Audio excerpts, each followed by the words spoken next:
Warning: the following may contain spoilers for the Rings of Power. The Rings of Power seemingly made a huge retcon to J.R.R.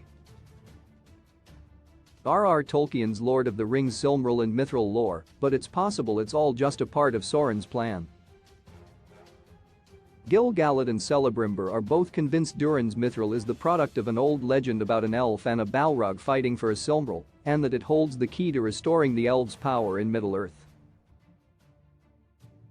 While it doesn't seem to outright contradict anything Tolkien ever wrote about Mithril, the story is still a massive addition to Lord of the Rings canon and creates a number of other huge unresolved questions about the elves, the Silmarils, Mithril, and more.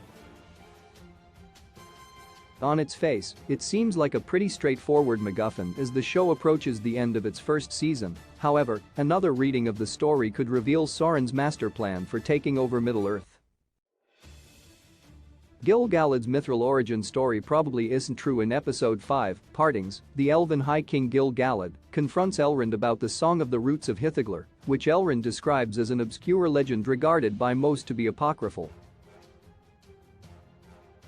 In the legend, an elven warrior and a Balrog fight over a tree believed to contain the last of the lost Silmarils, their duel resulting in their powers of light and evil intermingling, as the tree is struck by lightning, sending the power deep into the mountain, where it created a power as pure and light as good, as strong and unyielding as evil. If Elrond's incredulous initial reaction isn't telling, the story itself seems to resemble a comic book origin story more than any of the other stories we've seen in the Rings of Power.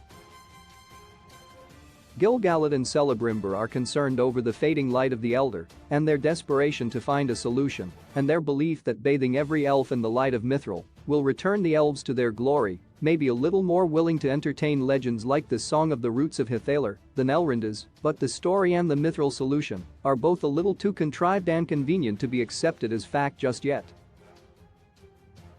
Sauron eventually tricks Celebrimbor into making the Rings of Power. His presence has been felt throughout the first season of the Rings of Power, but Sauron's identity still hasn't been revealed. While we don't know who Sauron is in the show, we do have a good idea of his motivations thanks to Tolkien's writing. Of the many names given to Sauron, the Deceiver is one of the more popular because of his many deceptions during his rise to power, the biggest of which was tricking Celebrimbor and his elven smiths into crafting the Rings of Power other than the One Ring, which Sauron himself made.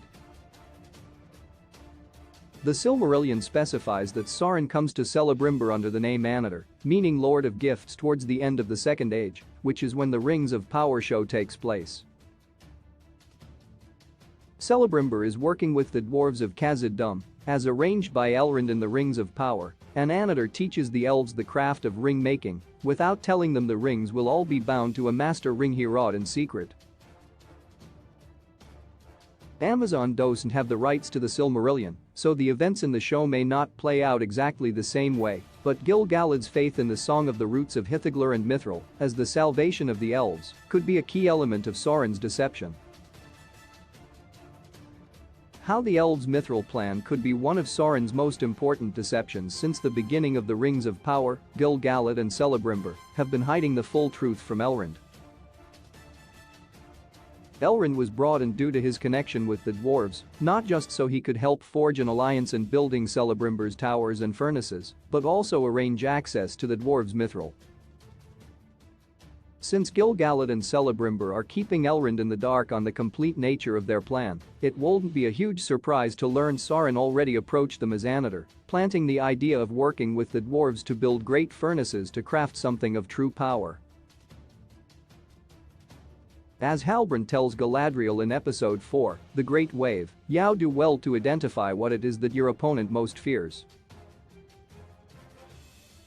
and give them a means of mastering it, so you can master them." After elves have existed undying for many millennia, it would make sense that the fading the light of the Elder would be a terrifying mystery to them, giving Sauron the Deceiver the perfect tool.